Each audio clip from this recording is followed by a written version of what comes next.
Welcome to Train Signal. You are watching the Components of Cisco UCS V-Series. So now it's time to really dive into the unified computing system from Cisco. We'll start by talking about how UCS is different. You may be comparing this to other blade or server platforms, and we'll kind of go through and show you why UCS is different from those and how its architecture is also kind of differentiated from other systems you may have seen. Then, comparisons of traditional blade enclosures to UCS. So often we compare, Dell or IBM or HP blade enclosures to UCS, and this will show you how they're different. Next, overview of the components that make up the UCS architecture. We'll go component by component, starting at the top and working our way down through the chassis into the blades, and show you all the pieces and parts so you understand what they do, how they work, and how they work together. Then, we'll describe the fabric interconnects and their options, describe the fabric extenders, and finally describe the UCS chassis itself. Go into a little bit more detail on each of those. Those are kind of your major components, so you'll want to understand those very well. Next, we go through each of the different blade models. There are several different blades, shapes, sizes, things like that, just like there are servers, so I want to talk about those. And finally, comparing the different mezzanine adapter options, and we'll go through those and how they fit on the blades and what your different options are and why you may choose one over another. So first, how is UCS different? So Cisco did not have a previous server platform. So the UCS architecture is very different from other legacy blade systems. Cisco started this. It was a project known as Project California. There's actually a book out there that you can get that kind of talks about the development cycle and how UCS came to be. It's an interesting read to kind of go through some of this and how things came about. But Cisco kind of modeled this after their long life switch products. And I'll talk about that as we look at the chassis and kind of, the life cycle of a UCS system. But Cisco has a lot of experience in that area. They've been making catalyst switches forever, very popular, very long lasting, not something that you replace every 3 years. So they took a lot of what they knew from top of rack switching, 10 gig Ethernet, servers, chassis, put it together in Project California, and came up with the UCS B-Series architecture. So traditional blade enclosures are usually pretty complex, and often they're very expensive. And here on the left, I've kind of got kind of a logical diagram, of a traditional blade enclosure. And this isn't any specific blade enclosure, it's not an IBM, it's not a Dell, it's not an HP or anything like that. But it kind of shows you what's inside a normal blade enclosure. So we've got servers there in the middle, those are your blades. And then at the top, we've got, say, some fiber channel switches, one on each side for redundancy. And down at the bottom in blue, we have network switches. Again, usually 2 of them for redundancy. They may be 1 gig, they may be 10 gig. They may not even be true switches. They may just be kind of like pass-through modules, but they have to be managed. So when you take a look at a chassis, you've got, normally 2 fiber channel switches if you use fiber channel, 2 network switches for data connectivity, and then usually 2 management boards within a chassis for, again, redundancy. So if you look at it, that's a lot of infrastructure, right? That's a lot of IPs to manage. It's a lot of firmware to update. And really what they've done is, and the reason I've not been a big fan of blade chassis is they've basically taken a rack's worth of infrastructure, 2 top-of-rack fiber switches, 2 top-of-rack Ethernet switches, added management, and collapsed it into a smaller form factor. If you want to do things like unified management, well, normally what happens is you have these management boards in the chassis, and then as you deploy multiple chassis like this, there's another server or some sort of an external management entity that's required to kind of manage the whole ecosystem. And then think about uplinking this chassis. So, you get a new chassis, you need some more blades, you need more footprint. You take the chassis, you throw it in a rack, and you add all your parts. Then you've got to uplink everything. So from the fiber channel, I've got to uplink multiple cables to the fiber channel switching fabric. I have to uplink multiple network cables to the core distribution layer of the network. And then I've got to plug management into the management network.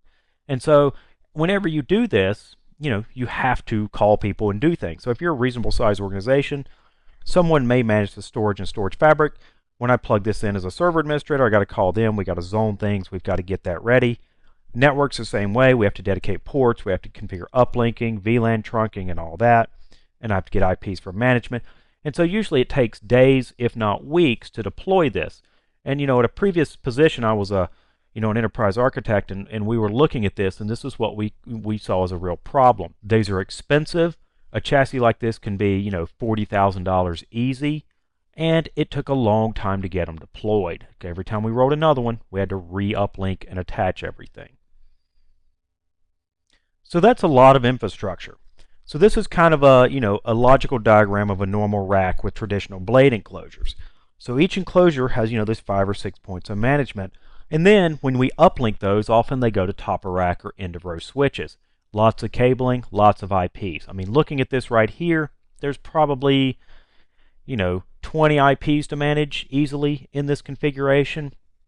Which you think, well, 20 IPs, what's the big deal? But that's 20 places I have to do things. Each of these I have to do fiber channel zoning. I have to do VLAN configurations. I have to do access for management, all sorts of things. And so it becomes very burdensome. And I've seen this myself when doing deployments of other things with blade chassis, VMware deployments, and we don't have, or we run into a problem where VLANs aren't being passed. And we go look, and the network admin will say, hey, the core distribution, we're absolutely trunking those down. And then we find out it's a configuration problem in a chassis. And we find out that the switch or the pass-through module in the chassis isn't passing through the VLAN, and we have to dig in for that. And then often it becomes an issue of who owns the switches in the chassis against who owns the network equipment at the end of row. And that can, it can quickly become a problem and fingers get pointed. Cisco took a different approach to their blade chassis system. They took almost all the infrastructure out of the chassis. If you look over to the right, you'll see that. So on the bottom, we've got 5 chassis. And in those chassis, we have no switches. There's no fiber channel switches. There's no data switches. All of that is handled by those 2 devices at the top that we call fabric interconnects. Those interconnects house all the management, all the connectivity to the outside world, storage fabrics, data fabrics, and they do all the connectivity down to the chassis. So they're really the brains of the operation if you think about it. So the nice thing here is that there's no new uplinking required when new chassis are deployed. So on day 1, when you deploy UCS, you put the 2 interconnects in the rack, you connect them to the chassis that you're deploying at the time, and then you connect them up to the distribution or core network and over to the storage fabric. And by doing that, you consolidate all that into those 2 devices. When you're ready to deploy your next chassis, you run cables up to the interconnects. You don't have to do trunking and port channels and all that stuff like we do with a traditional blade chassis. So people, look at it and say, well, isn't that sort of a bottleneck or a problem? And as we'll see when we start talking about these modules or these components, you'll see that it's really not. But the nice thing is, deployment time is very, very fast. Had a customer check this for me one day. I said, hey, you've got a new chassis in. It's sitting in sitting on a pallet. Let me know how long it takes you to go from pallet to deploying servers in that new chassis. So they put it in a rack, they bolted it in, connected power, connected up to the interconnects, and when they got back to their desk, they were ready to deploy servers, and that total time was about 45 minutes. Why? Well, I mean, if you take a normal chassis and put it in a rack and power it up, you can do that fairly quickly, probably 2 hours maybe. But how long does it take you to interface with the storage team and the network team and configure all the trunking and the VLANs and passing all that? It takes a long time. With UCS, all that is configured on day 1. You don't have to do it every time you deploy a chassis. Also, by removing the infrastructure from the chassis, it's fewer parts.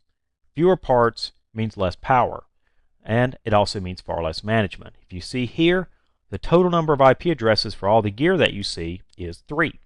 There's 1 for each interconnect, and then what we call cluster IP that you use for management. There's no IP addresses in all those chassis. There's no IP addresses for switches in the chassis because there's no switches. And we'll talk about this more, but it's a much simpler architecture. So here is an overview of the UCS components, starting at the top and working our way down. At the top, we have UCS Manager, or as we call it, UCSM. UCSM is the management interface. It's embedded in those 2 interconnects, and it's what you use to manage the entire ecosystem. So I'll open a browser, point it to the IP address of UCSM, launch a Java application, and that's where I do everything. If I have 1 chassis and 1 blade, or I have 10 chassis and 80 blades, I hit one IP address for the entire ecosystem. That's what's nice. There's no external management required. Everything is done via UCSM. UCSM runs on the UCS Fabric Interconnects, the second component there. There's a couple of different models of this. There's a 20 port, a 40 port, and a newer 48 unified port. And we'll get into details on those. But those are what sit at the top of rack. There's two of them for redundancy, connect up to the outside world and down to the server chassis. The third item is the UCS Fabric Extender, remote line card as we say. This has a couple of names, Fabric Extender or FEX, F-E-X. Some people will refer to it as an I/O module, but it's really, it's a fabric extender that goes in the back of a chassis. So in the back of a chassis, you'll have two of those. One will go to one fabric extender, the other one will connect to the other fabric extender. It's what gives you connectivity from the chassis to the interconnects. That's done via 10 gig Ethernet on each port. There's one model with 4 ports and there's one model with 8 ports. So you can have up to 40 gigabit or up to 80 gigabit on each I/O module. That translates with 2 into a total of 80 or a total of 160. Remember what I said about this not really being a bottleneck? Well, this is why. Very fast connectivity. Next is the UCS Blade Server chassis. This is an 8-slot chassis. It's 8 half-width blades or 4 full-width blades, and those house all your servers. We'll look at those in more detail as well, but in the back of those are your I/O modules, and those go up to your interconnects. Then you have your UCS compute options, which are just your blades. There's several models of half-width, a couple of models of full-width. We'll go through those one by one. And then UCS virtual adapters, also known as mezzanine cards. Those are the I/O modules that go into the blades. There's several different ones, but they all do 10 gig Ethernet. Most of them will also do fiber channel over Ethernet, and we'll go into those in more detail here in just a second. So now let's look at each component in detail. We'll start with the fabric interconnects. There are currently 2 generations of fabric interconnects being sold.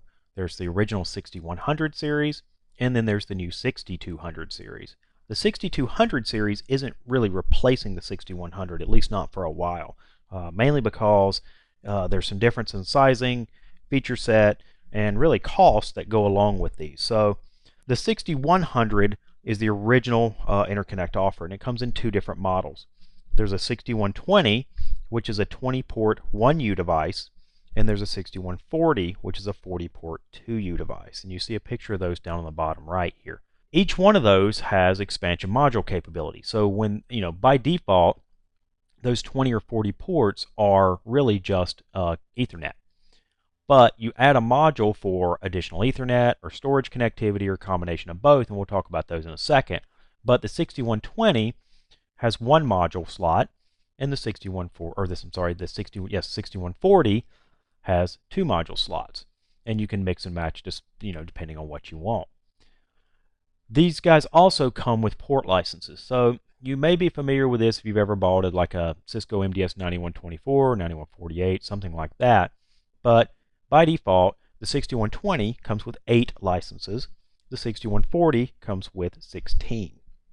You license the Ethernet ports. So if I'm connecting up to the core network, those have to be licensed. If I'm connecting those down to server chassis, those have to be licensed. So when you buy a pair of these, you'll get, 2x8 or 2x16. If you add chassis and you hit a point where you're using 10 ports per 6120, you'll need to buy an additional 4 licenses, 2 per interconnect. So just keep that in mind when you're planning out your sizing and your scale, and we'll talk about this more in a minute when we talk about connectivity from the server chassis. As I talked about before, the interconnects handle all management. This is where UCS Manager resides. So when you connect to the UCS Manager IP, it's running on these 2 guys. And so the way these are set up, and we'll talk about this again more in depth in here in a little bit, but there's 2 interconnects for redundancy.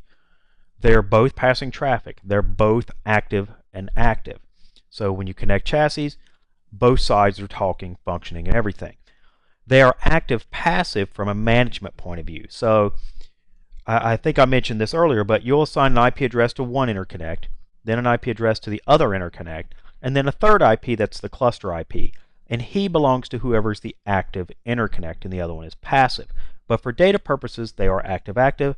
For management purposes, they are active-passive.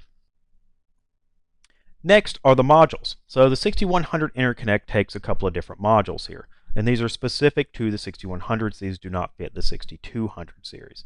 So you have an option of 4 different ones. And again, 6120 can hold 1, 6140 can hold 2. They don't have to be the same 2, so you can mix and match. So on the left, we have an 8-port fiber channel module, 1, 2, or 4 gig fiber channel. Whatever your switching fabric is, it'll match up. Next is what we call the combo adapter. It is 4-port fiber channel and 4-port 10 gig Ethernet. Nice thing here is those 4 10 gig Ethernet ports are already licensed. If you look at the cost of these, you'll see that that combo module is probably the most expensive, but that's because it includes 4 licenses as well. Moving along, we have a 6-port 10 gig Ethernet module. So it's 6 more 10 gig Ethernet ports. And finally, a 6-port 124 or 8 gigabit fiber channel module. So if you have an 8 gigabit fabric and that's what you want to use, then you would buy the 6-port module, not the original 8-port module. If you have 8 gig fiber channel, that's the better option because 6 ports times 8 is 48 gigabit, whereas 8 port times 4 is only 32 gigabit. So you get more with less ports by using that module than you would with the 8-port module. And we now have the new 6200 series. Again, it's a 2nd gen, but it's not replacing the original 6100. Currently, there's only one model out for this. It's the 6248 UP Universal Port. If you've seen the Nexus 5500 series from Cisco, the 10 gig storage and data switches, this is very similar to a 5548 UP. And the nice thing here is that there's no fiber channel modules or anything like that. Whatever SFP or pluggable module you put in a port, that's what he'll do. If you want to do 10 gig Ethernet, you plug that module in. If you want to do 8 gig fiber channel, you plug that module in. If you want to do 1 gig Ethernet, you can put that module in. It's completely up to you. It's also nice in that it is, 48 port, which is basically double the density of a 6120, but it's only 1U. Just lets you do more with less space. Now, by default, it's got 32 ports. So right here, these first 2 clusters of ports are built into the switch, and the one on the right is an additional module. So you can buy this with 32 ports, and then when you need more later, you just buy the 16-port module. So it's very flexible. Pricing is interesting because it's really, as of right now when I'm doing this, it's coming in between a 6120 and a 6140. So it's close enough that we're starting to see a lot of people just kind of gravitate toward the 6200. One thing that we'll talk about is versions of UCS Manager. The 6200 series requires the new version 2.0 of UCSM, whereas if a company is standardized on, say, 1.4, they can't go to a 6200 yet because it doesn't support 1.4. So that's just something to keep in mind, when you're looking at this. But if you don't have those restrictions, the 6200 is your best, most flexible option. Here's a chart comparing the different fabric interconnect models. And so you can kind of see, the evolution on the 6248. The switching fabric throughput, 520 for the 6120 up to a terabit, and then over to, pretty much the same on the 6248. One thing I don't think I mentioned, but is something worth noting, 1 gigabit Ethernet port density. So, you may not have 10 gigabit connectivity in an existing network, so you can absolutely connect at 1 gigabit. We need to talk about things like oversubscription, and you need to look at that when we're looking at using 1 gig. But for small environments, it works just fine. But something to keep in mind is that on the 6120, the first 8 ports can do gigabit.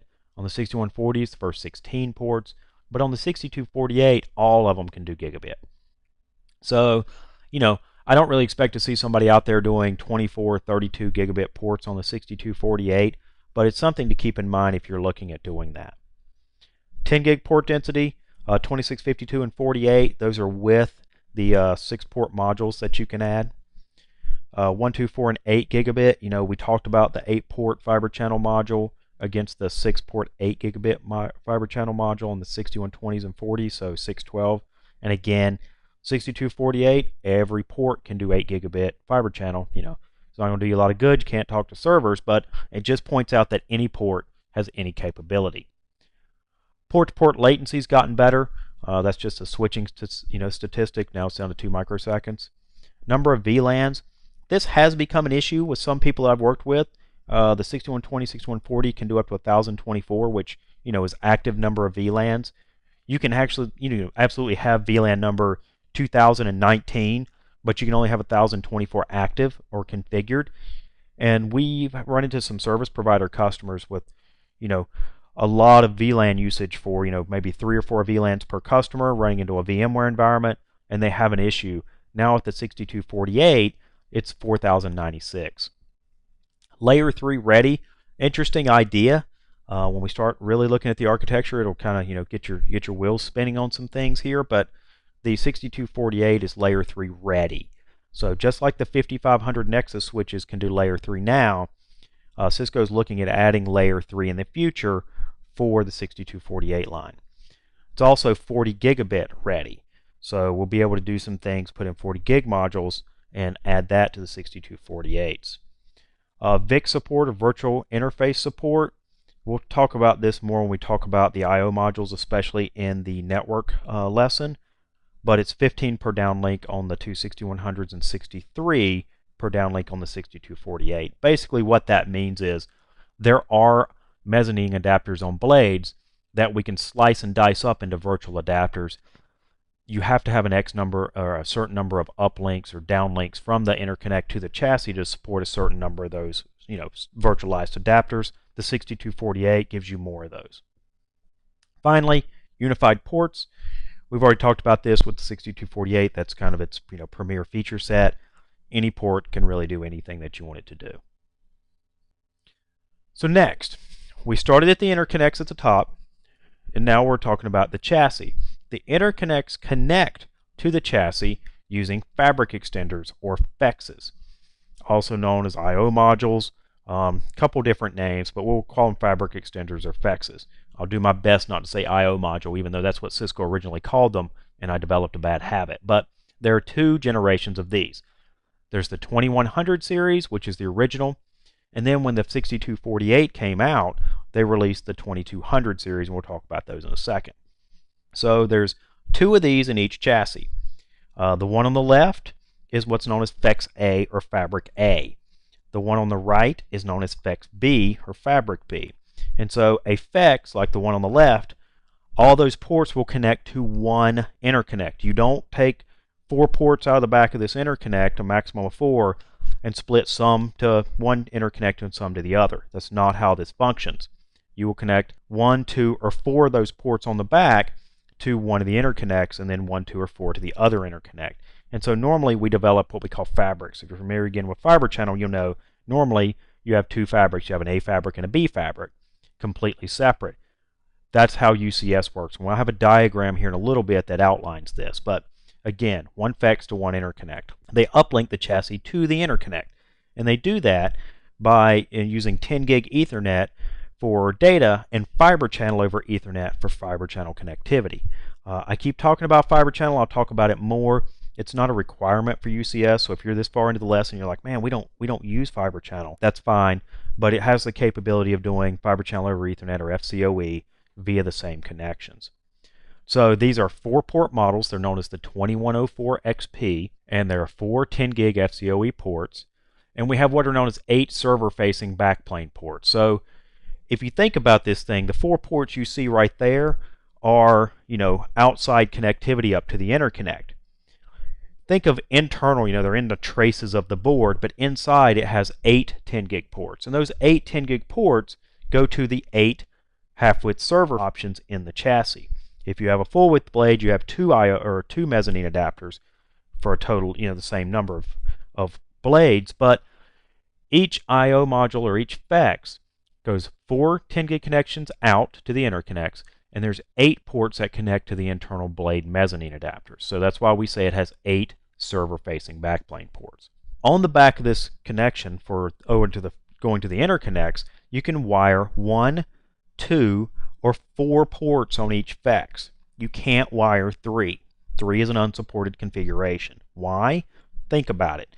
I've got 8 blades. On each half-width blade, I have a mezzanine adapter. On that adapter, and we'll go over this in more detail soon, there's 2 10 gig ports. One 10 gig port is wired to FEX A, one 10 gig port is wired to FEX B. That's why we have 8 server-facing backplane ports on each one.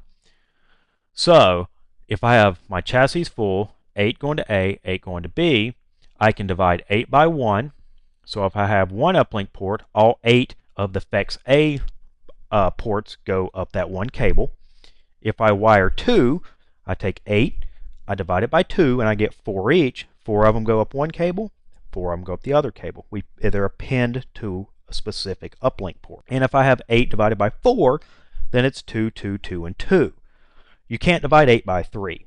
So even if you say, well, Jason, what happens if I have 3 blades? I've only put 3 blades in a chassis. That's 3 ports going to one FEX, 3 going to the other. Why can't I do 3? Because UCS just doesn't function like that. If you have 2 ports uplinked with 3 blades, it's going to hash them, one over the first one over the second one, and one over the first one again. And then when you add, those other ports to go to 4, it'll rehash. But by default, you cannot have 3 connections. So keep that in mind as you do your deployment or as you go take an exam, something like that.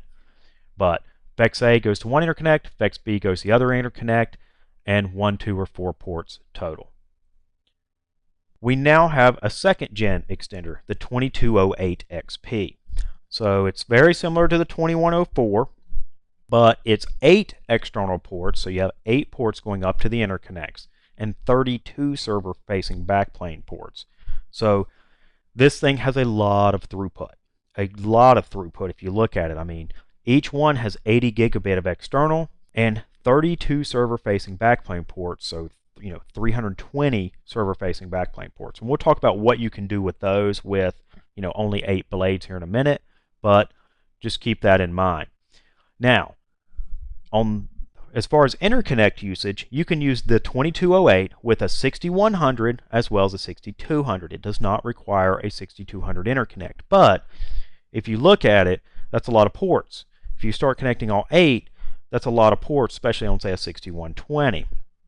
But the nice thing is, if you come tomorrow and buy a new chassis, and now the 2208 is offered, you can order it with that, and a year or 2 years from now, if you decide to upgrade your interconnects, you already have that capability. So you're not shoehorned into an old environment. If you bought UCS on day 1, when the only thing offered was a 6100 interconnects, you're not stuck with buying 2104 XP FEXs for the rest of your environment's life until you upgrade. So you get that flexibility.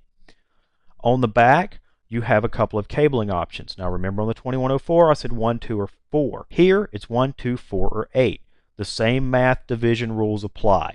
So it's 1, 2, 4, or you go all in at 8 cables. The neat thing here is that you can say, where I talked about a minute ago how a blade is pinned to an uplink. So, when we hash out and blade 1 will go, up the first cable port and blade 2 would go to the next one. And it would kind of load balance like that. Well, the way that works is great, and with 4 cables, we would have, 2 blades on first one, 2 blades on second one, 2, 2, 2, and 2. What happens if the first blades on the uplink 1 are really busy and the rest aren't? Well, that's just too bad. We can do some manual overrides that we'll talk about later called pin groups, but for the most part, people don't do that, and so you're just kind of stuck with what it gives you and hope for the best. With the 2208, we can do port channels. That means that I can take 4 or 8 of these cables that are going up to an interconnect and say, hey, I want to do these as a port channel. And then it starts doing load balancing based on connections across the uplinks, not pinning a blade to a port. So it just gives you more granular bandwidth control. That requires a 2208. You cannot do that with a 2104. So that requires a second gen FEX. So the second gen FEX gives you 8 external ports, 32 internal ports, and the capability of doing port channels. And then the chassis. So the chassis is known as a 5108. That's just the UCS model number, but if you go order one, it's called a 5108. It is a very simple chassis. There's no internal switches.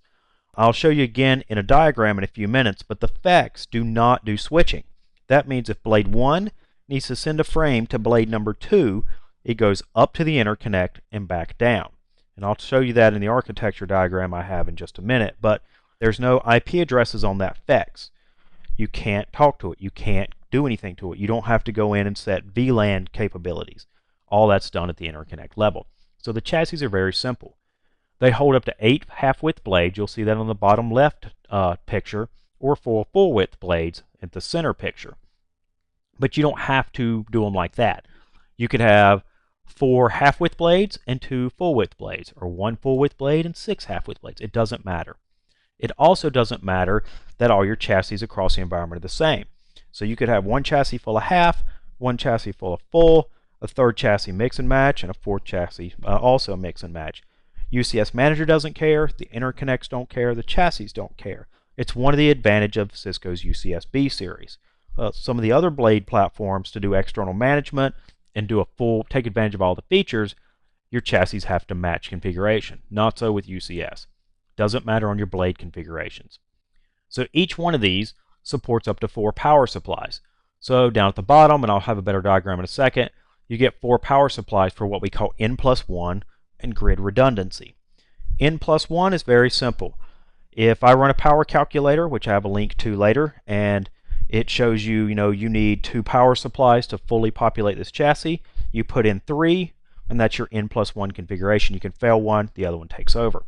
Or you can do grid redundancy, which is 2 of the power supplies go to one power feed, the other 2 power supplies go to the other power feed, and you can fail an entire, say, generator, UPS, PDU, whatever you may have, and everything will still run.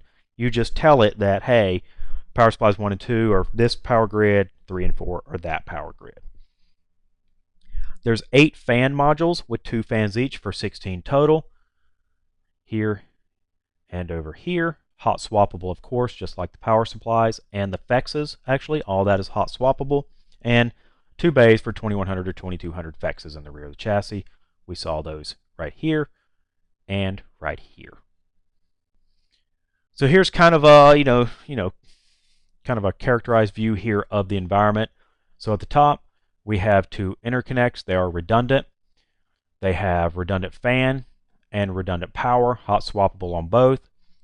Down, we have the front view of the chassis here with half-width blades and full-width blades. And down at the bottom are the front 4 power supplies. So you actually slide those out from the front or slide them in to put them in. Here's the rear view. So we have our power connections here, 2 and 2. This would be your I/O modules. These are your standard ports. We have console ports. Again, if you're a Cisco person, you know console ports. We'll talk about how you do the basic configuration via the console port. And then we have management and cluster ports. So again, I talked about these are connected for cluster purposes. For management, you will connect cables directly from one to the other. We'll talk about that in a later lesson. Then you have your chassis. So you have your 4 fan modules on this side and 4 on this side. Spots for your 4, 8, 10 gig connections depending on your FEX, and power entry here in the back. Cisco has a myriad of power cable options there. Make sure you get the right one is only advice I can give you because it varies by environment, but that'll, pretty much any power cable to cover anything.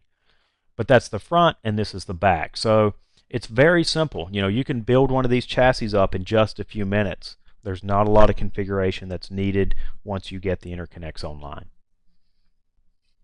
Now let's talk about blades. So there's a lot of blades that are offered for the UCS series, but they kind of match a lot of what other vendors are doing for blades and for servers, so there's nothing too crazy that they do. It's just important to understand kind of where they fit, what their use cases are, and kind of, how you position a blade. So the first blade, and these all start with B, like B200 or something like that, is the B200 M2.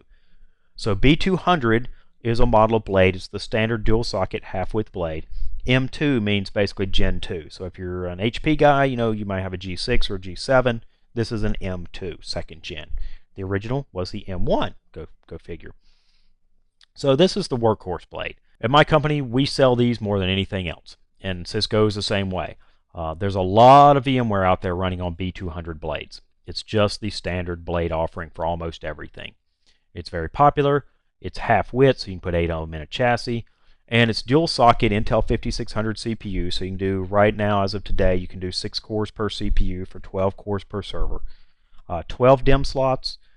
You can do the 16 gig DIMMs, and you can do 192 gig of RAM on each one of these. And if you kind of look at it, if you're again a VMware person, you look at like Enterprise Plus licensing, it kind of fits this blade very well. This blade holds 2 small form factor hard drives, right here and right here, and it supports a single mezzanine adapter. Remember, we talked a little bit about those kind of the modules or the cards that go on the blade that gives you your 10 gig ports. This has a single adapter. Each adapter has two 10 gig ports, one going to FEX A, one going to FEX B.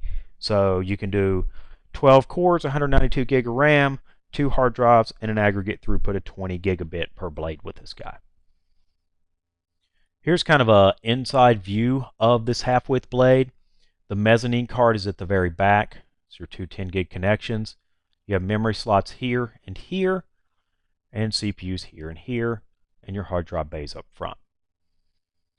We'll talk about it more in the storage sections and deploying servers, but it's very common to see UCS without hard drives doing things like boot from SAN. So it's not uncommon to see these without, but some people still do boot from local. We'll talk about pros and cons of that later. Next is the B250 M2. So he's a second generation B250. It's a full width blade. So you can put up to 4 of them in a single chassis. And this is normally considered to be a VDI blade, or a virtual desktop infrastructure blade. If you're not familiar with virtual desktops, it's especially running on something like VMware or Hyper-V. The idea with these is that desktops running as virtual machines don't take a lot of resources. So we can stack them very deep. Whereas we may limit servers to somewhere 30 to 40 on a pretty consolidated environment, we'll do 100 to 150 virtual desktops on a blade. They don't use a lot of CPU, but they do use some RAM. I mean, 150 VMs, even at a gig or 2 gigs, that's a lot of memory. So this is considered to be a VDI blade because of its extended memory support. So it's dual socket Intel 5600, same CPUs as the B200 M2, but it has 48 DIMM slots. Take a look at the picture down here. See all this? Those are DIMMs. Lots and lots of DIMMs. Right now, that blade is certified with 8 gig DIMMs, and you get 384 gig per blade.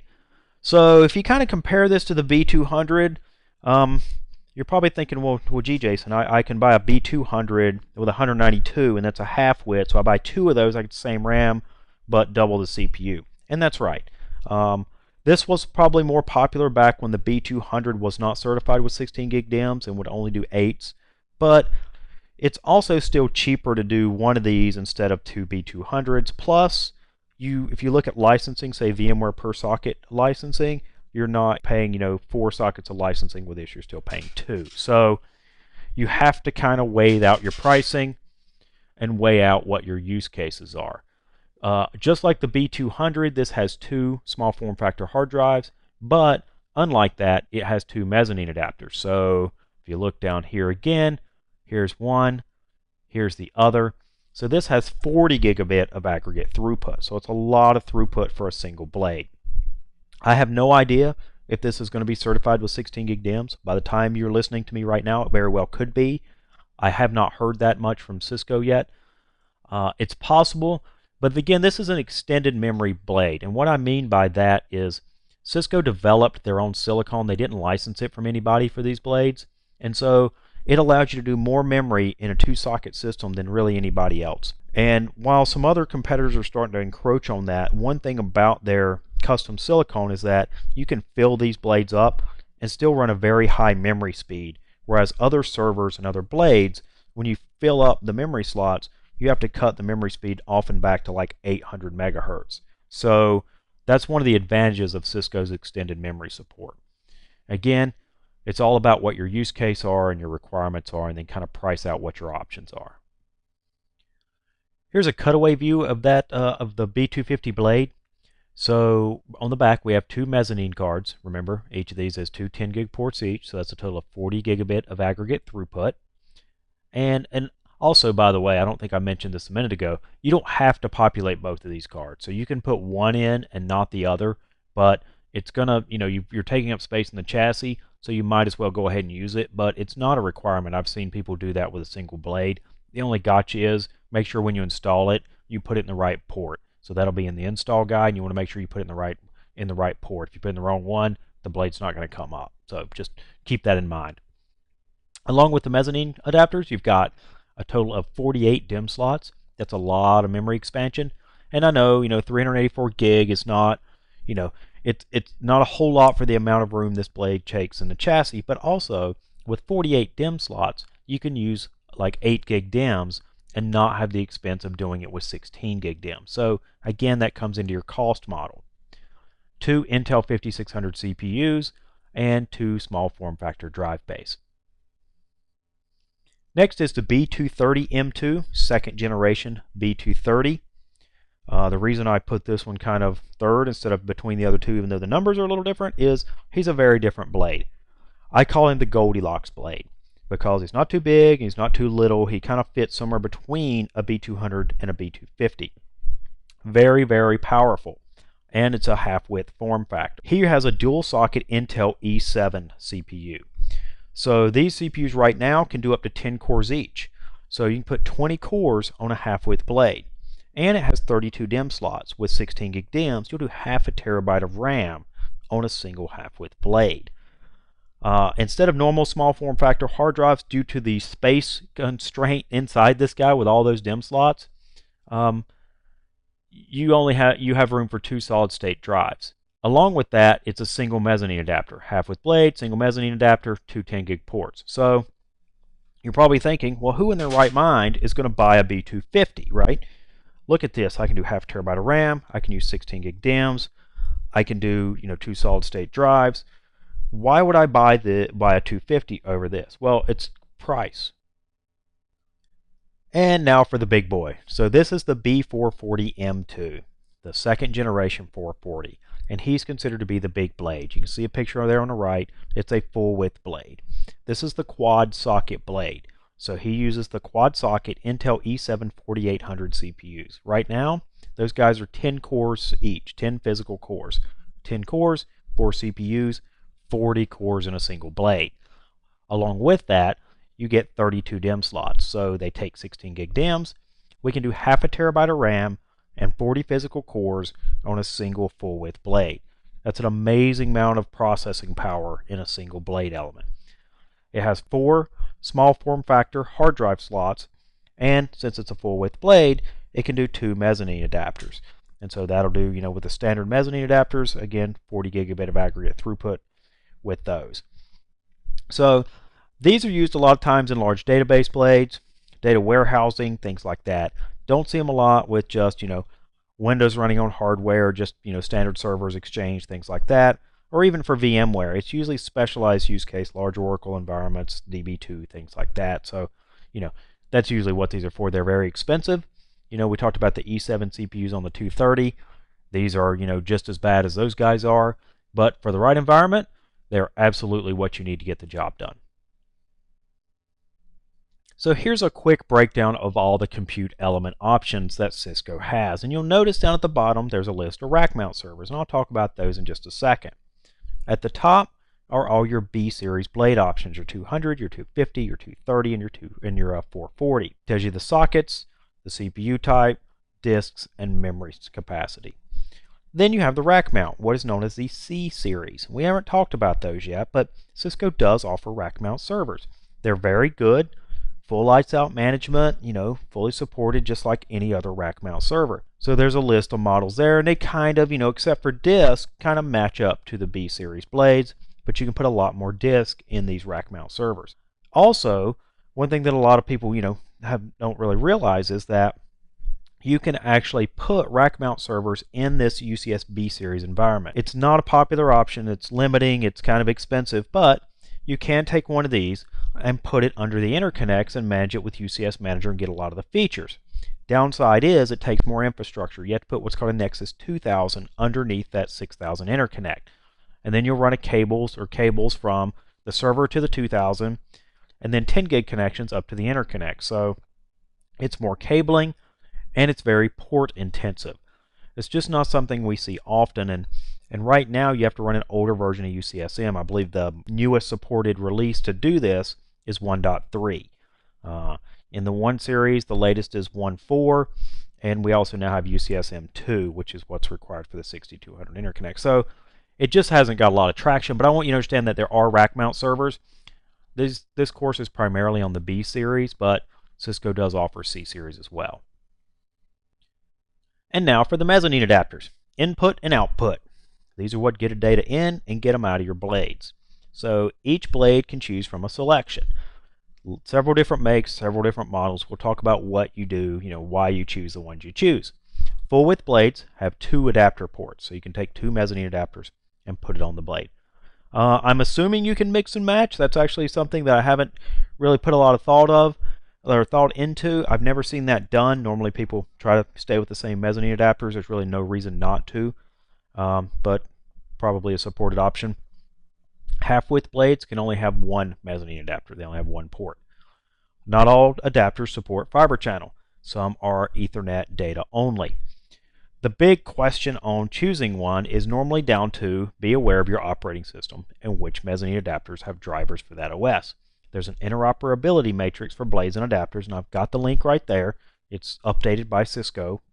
And we have seen new mezzanine adapters get support for older generations of operating systems, so it is worth checking out and make sure you understand and make sure that they match up. I want to talk about one other thing real quick, and we haven't gone through all these mezzanine adapter options yet, but you can use this as a reference to come back to. But mezzanine adapters support what is called hardware failover. And what I mean by that is, if you remember, we talked about how blades have mezzanine adapters on them, and there's usually 2 ports. One port goes to FEX A, one port goes to FEX B. FEX A connects to one interconnect, FEX B connects to the other interconnect. What happens if you lose all connectivity to an interconnect? All the cables or ports fail, the FEX fails, or the interconnect itself fails, something like that. Well, you have 2 options. One is no hardware failover support. When that fabric A side goes down, the OS on the blade says, oh, I just lost a port over there. I guess I need to figure out what to do. And so normally you'll put some sort of a teaming driver or an OS solution or VMware to be, active standby or active-active interfaces into a vSwitch, whatever, but it's up to the OS to figure it out. The other option is hardware failover support. So you'll check a box in UCS Manager that says enable this, and should Fabric A fail, internally to the chassis, it will redirect all ports that go to Fabric A to Fabric B. So all of a sudden, you now have, double the number of ports on your Fabric B side, and, keep things in mind like bandwidth and all that, but the OS is none the wiser. Nice thing is, you don't have to do things like OS level teaming drivers and stuff like that. But again, it's just kind of an architectural decision. Normally, we like hardware failover. It's clean and it's simple. It also used to have some things to think about. It used to be that you did not enable hardware failover for VMware. And there are reasons for that. Mainly that when it failed a fabric from one side to the other, it didn't do what we call a gratuitous ARP, meaning, again, you have Fabric A going up to the switches, Fabric B going up to your network switches, and the switches know where the MAC addresses of a blade's Ethernet port is. So, your core switch used to know that, hey, the MAC address for this went down through interconnect A to FEX A into a blade. When it would fail that to B, the chassis and the blades never sent out a gratuitous ARP, meaning it never sent out a broadcast that let things know upstream in the network that you had moved ports. And what would happen is you'd get what's called black holing of traffic. So your switches up top, until they saw a frame come up through interconnect B, assumed the blade was still on A and would keep sending data down, and it would never make it. Now with newer versions of UCSM, you can absolutely do hardware failover with VMware, but it's just something to keep in mind. So I always say you want to run 1.4 or 2.0 if you can, and try to take advantage of these new features. So the following adapters support hardware failover: the M81KR, what we know as the Palo adapter, the new VIC-1280, and we'll talk about those 2 here in a second, and then the first generation CNA, what's known as the M71KR. The -E and the Q are Emulex and QLogic depending on the chipset. What's interesting is the second gen M72 does not support hardware failover. So if you buy one of those today with the new current gen, they don't do it.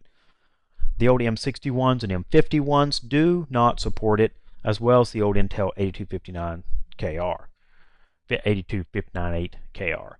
So it's something to keep in mind. I know it seems like there's a lot of things here and a lot of SKUs, and we'll talk about these here right now, but there's an updated list of kind of this matrix of features right there on that URL that I gave you.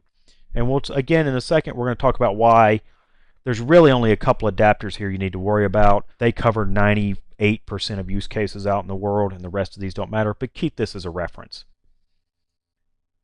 So the first adapter we'll talk about is the M72KR E and Q, and that's the Emulex and QLogic, or the M61KR Intel.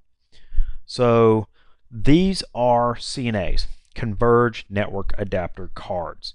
Commonly see CNAs in rack mount servers. So the reason they're called Converged Network Adapters is they do Ethernet and Fiber Channel over Ethernet through the same cable. So you have plug in one 10 gig cable and I get storage and I get data over the same thing. That's why it's converged.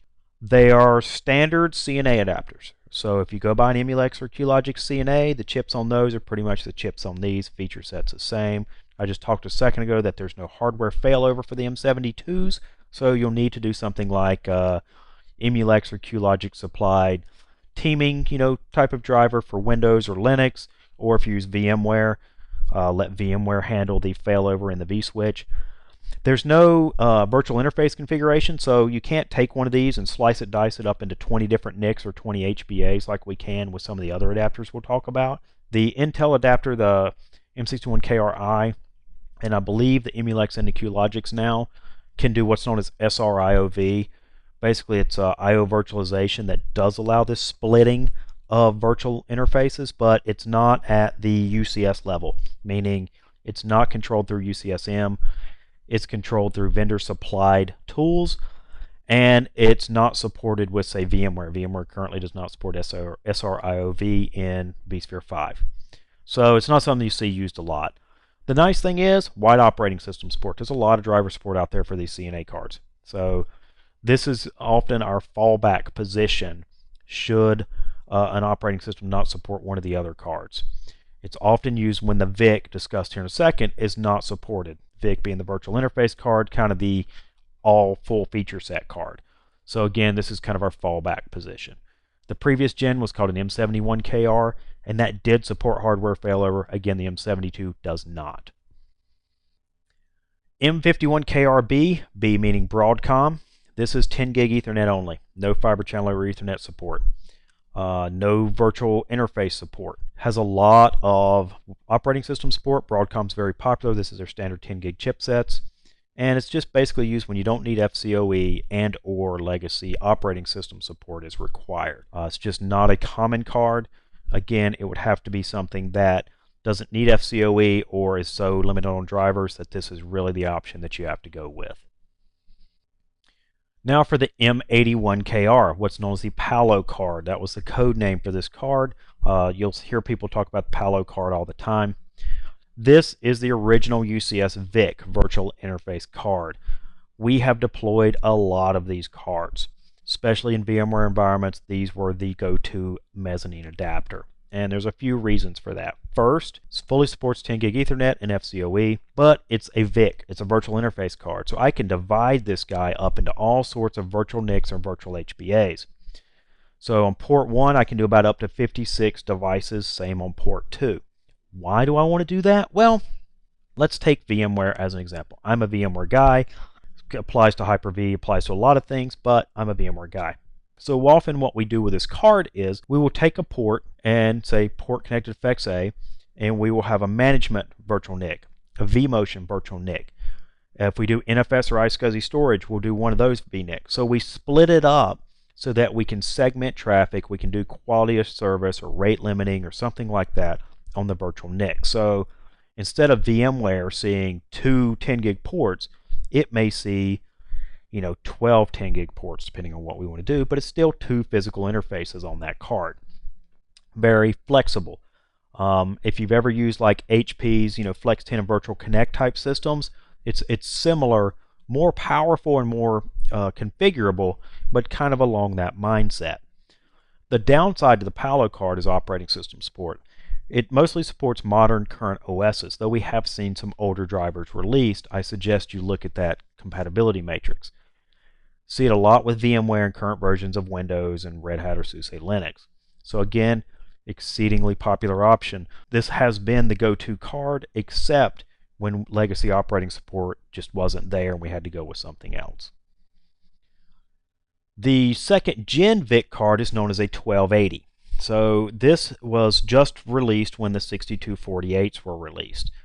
So second generation VIC, and it is exceedingly powerful, right? It's 80 gig per host.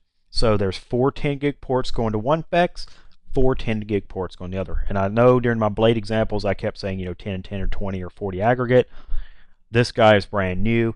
He will let you do 80 gig aggregate for a single card. So it's just an insane amount of throughput. I mean, think about putting 2 of these on a full width blade.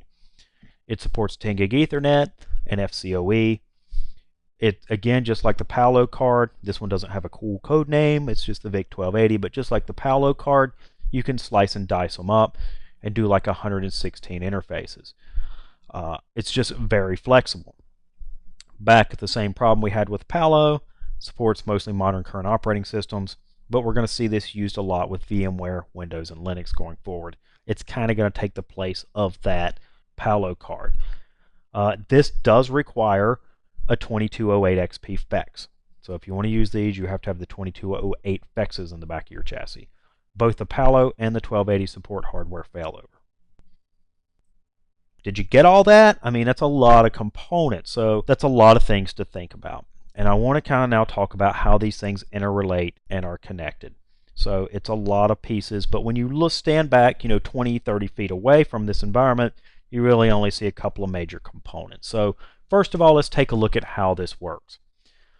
Here we have your fabric interconnects. This is a cluster. So these are clustered together. You see these 2 cables here, connect them for clustering capability.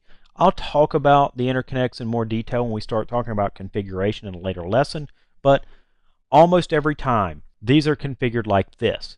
And what I mean is that they are connected for clustering, but not for data. There's no 10 gig data cables between these two, and there are reasons for that. Mainly, if you look at this at the network side, if I connected these, I would have a loop. What do we use to prevent loops? Spanning tree. And spanning tree is a bad word in a lot of data centers, especially to the network administrators. With the standard deployment of UCS, the interconnects are switches, but they're not switches, meaning they switch frames. They do a lot of things a switch does, switch frames, but they don't do something like spanning tree for loop prevention because there's no connectivity. We connect these up to storage, Fabric A, Fabric B, and we cross-connect them to the network. So we have each interconnect goes to each of the core switches, or these could be distribution or aggregation, whatever you do for your environment, and they're cross-connected. We have chassis here, and I have 2204s or 2104s as an example. From the left, going to one interconnect, the right goes to the other. Remember, we do not cross-connect the fabric extenders. Now, in a blade, one side is connected to FEX A, one side is connected to FEX B. So let's talk a little bit about that. What happens if port A here wants to talk to port B there? Well, I go up here, down to the interconnect, and back to this blade. So there's some things we have to worry about. Meaning, if you do a lot of traffic from port A to port B in another chassis, you need to think about that. You need to look at how you're architecting that and see if that's a good idea. If this was A on this blade to B on this blade, it would just go up to the interconnect, back down. Actually, no, it wouldn't. It would still go up, over, and back just like it would to a different chassis. So you need to be aware of how your uplinks are pinned. That makes a difference. When we do deployments of UCS, especially with, say, VMware again, when we look at how we do vMotions, we want to make sure that a vMotion that's going out an interface on Fabric A stays on Fabric A. Because if it wants to go from this blade to A to this blade, it'll go up and back and over here because all the switching's done on the interconnect, but it never leaves the interconnect. I don't want high speed, low latency vMotion traffic to be crossing the network core unless it absolutely has to. And the only time it really should is if, say, one of the fabrics goes down or there's a problem and we still have to hop the core. So that's some things to keep in mind with UCS and how you deploy it. Let's take a little bit more in-depth look here. So this may, kind of help you out a little bit on that discussion. So again, we have our interconnects. We have our cross connection for clustering. We have a blade here in a chassis with a mezzanine card. One port goes to A, one port goes to B. This is a full width blade with 2 mezzanine cards, but the rules apply. A, B, A, and B. On the interconnects, we have some ports that we defined. Things that go to storage are storage ports, simple. Things that go up to the network are called network ports. And things that go to servers are called server ports. And we define those on the interconnection. You'll see that in a later lesson. But traffic flow, again, is everything is switched by the interconnect. So up here and either across or back down. So is that a bottleneck? You'll hear a lot of, UCS competitors talk about how that's a bottleneck, and it's really not. A couple of things to keep in mind. The distance from here up and back is usually 5 meters, 15 feet. So it's the speed of light there and the speed of light back. There's really no latency at all on this connection.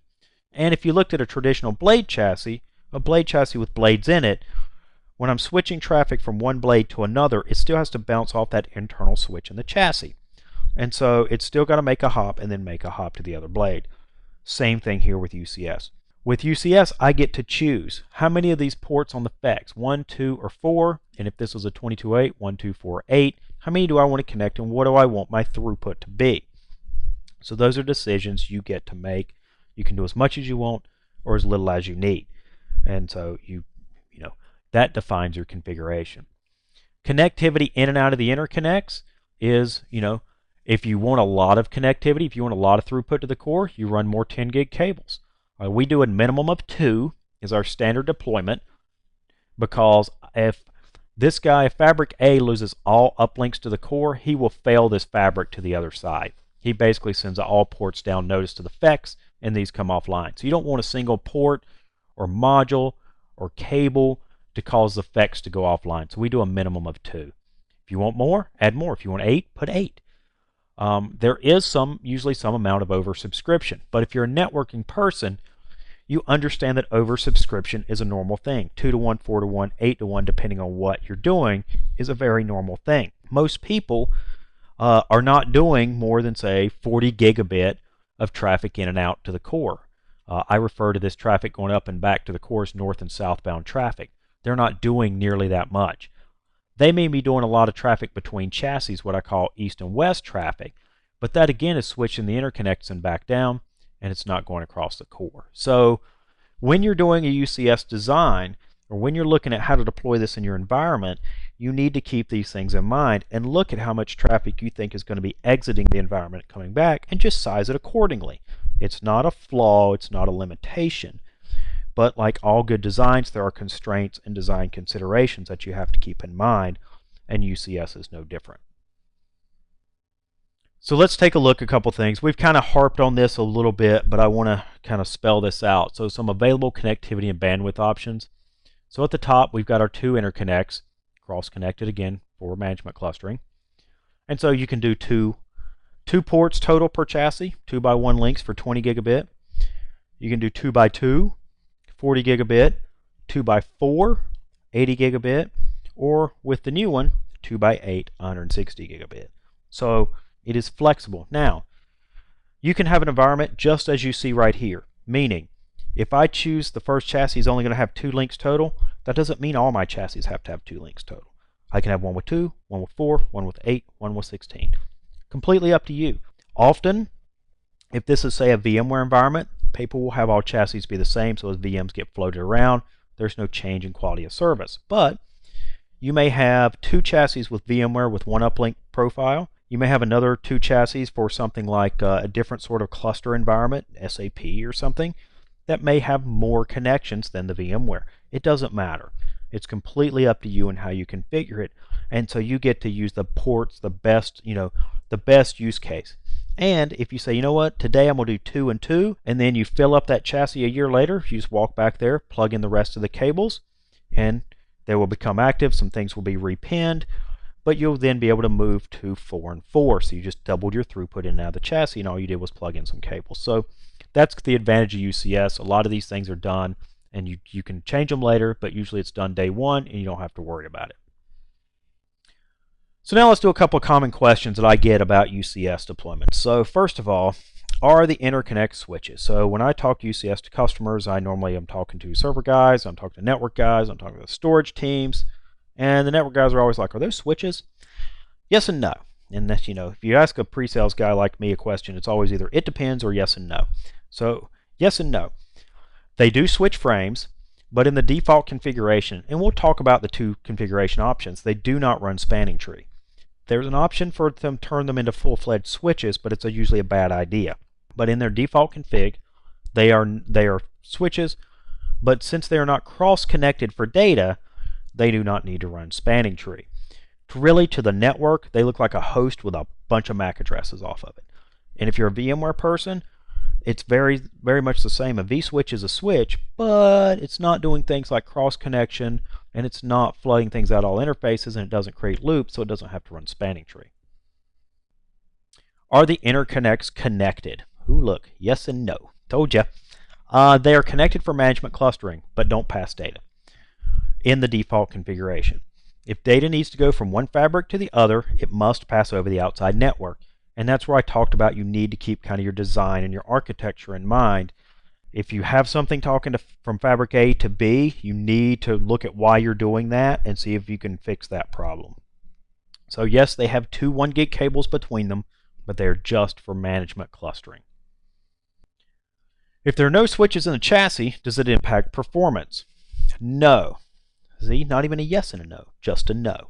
The interconnect switch frames and do the intelligent processing. It's no different than a traditional chassis sending frames to an internal switch. Those couple of feet on the interconnects between my chassis and my interconnects only add, add no measurable latency. It's the speed of light up and back, 5 meters one way, 5 meters back. 30 feet is not any measurable time at that distance. So no, they do not, and it's not an impact or anything like that. Now, if I run one uplink to each interconnect and I'm trying to put 30 gigabit of data per second through it, is that a problem? Yeah, that's a problem, and you need to add more connections. But as long as everything is done correctly and sized appropriately, and you can see that within UCSM, you will have no issue. If the two fabric interconnects are a cluster, is it an active-active or active-passive cluster? And this kind of goes back to some of the first questions. So on the management side, they're active-passive. One of the interconnects will be primary and one will be subordinate or standby.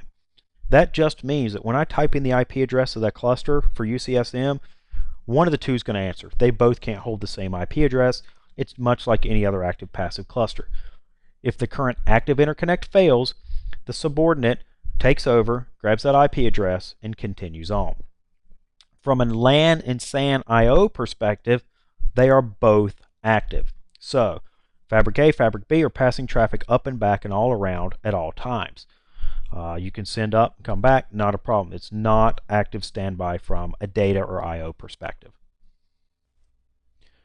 Well, that's it for this lesson. It's a lot of stuff in this lesson, a lot of parts, a lot of things to keep in mind. This is probably one of the more meaty lessons that you're going to have during this course. But it's an extremely important lesson because we covered all sorts of things about components and modules and how they connect and how they talk and what the architecture looks like.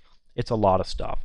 So we started talking about, how UCS is different and how kind of Cisco came around with the mindset and what they did in Project California, and we compared it to some of the traditional blade enclosures. We looked at, how little infrastructure actually in a UCS ecosystem compared to a lot of other traditional server or chassis platforms. Then we did a quick overview of the components. You remember that big list starting at the top with UCSM, then the interconnects, then the FEXs, then the chassis, then the blades, and the mezzanine adapters.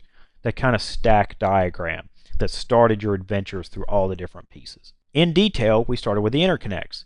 You have two interconnects for redundancy, active-passive management, active-active for data, and we talked about the first-gen 6100s and the second-gen 6200s.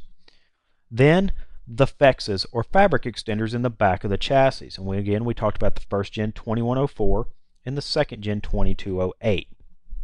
Next was the chassis, the 5108 chassis. 4 power supplies, 8 fan modules, 8 half-width blades, 4 full-width blades, and 2 FEXs. It's very simple, very easy to deploy chassis.